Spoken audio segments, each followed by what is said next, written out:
Good to have you. I'm Michael Furman.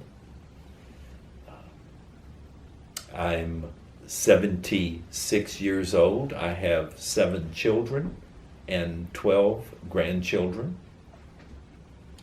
I've been married to my wife Beverly for 49 years. And ever since I can remember, I have heard about God and known God.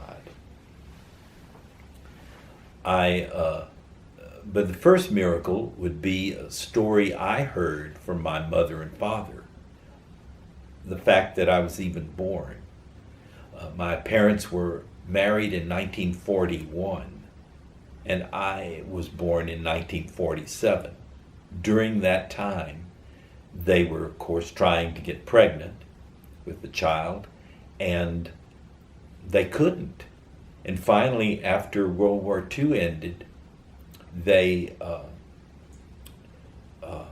were living in Lake Charles, Louisiana, and my mother, out of desperation, went to see a gynecologist. And he was perplexed at first, but finally decided to do some kind of procedure. And right away, she conceived me. And so it was like God sovereignly wanted me to exist.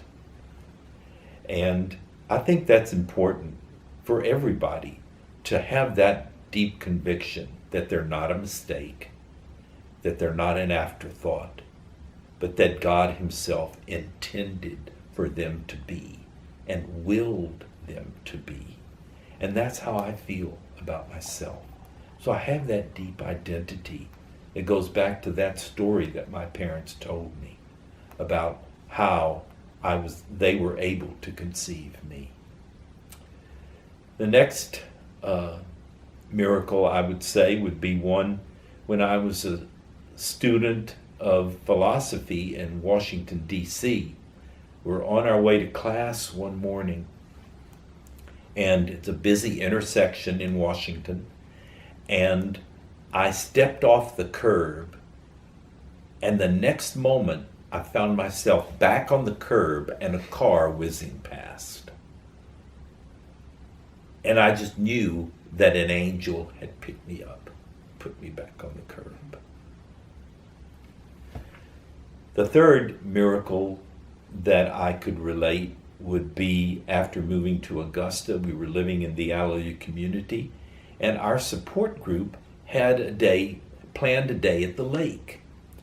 Now, the lake north of Augusta is a result of the damming of the Savannah River. And it's a huge lake. But we had been in a drought, and the lake had receded from the shoreline a good ways out.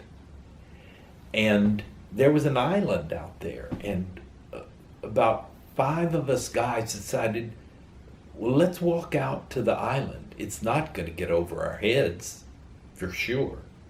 Well, it wasn't long before we were having to tread water, and we had worn our shoes. And one guy in particular started to panic, and he was grabbing at us. And we were all getting very tired, and I just knew that we were all going to drown. And I was the head of the support group. I was kind of responsible. And this one guy who was not a member of our community but was visiting was a member of the Army Reserve, and he was in Augusta for just a year or two going to Fort Gordon. And a real strong guy, worked out every day, did his physical stuff every day. And he started to help the guy that was panicking.